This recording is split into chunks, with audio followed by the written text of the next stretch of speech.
ganito na lang ba? Paano kung sabihin ko sa'yo na ang isang buong hukbo hindi natalo sa laban, kundi sa gutom, sa pagod at katahimikan sa loob ng bataan?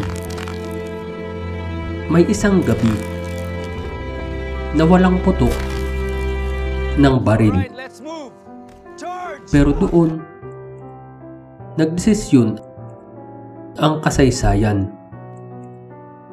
Bakit sila sumuko kahit kaya pa nilang lumaban?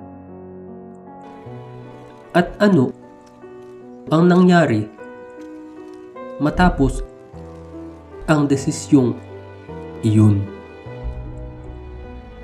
Ito ang araw na bumagsak ang bataan.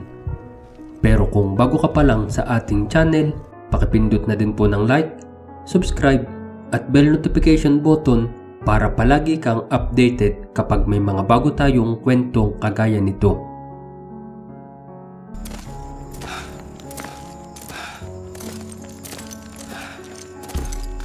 Sumikat ang araw, pero walang nagdiwang. Iba ang pakiramdam ng umagang iyon.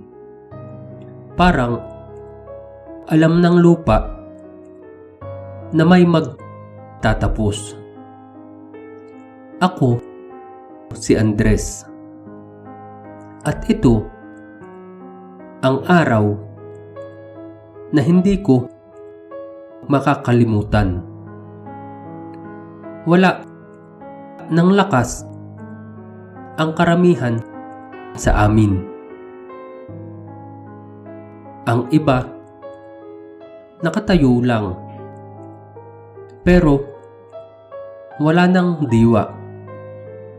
Ang iba hindi na talaga tumayo.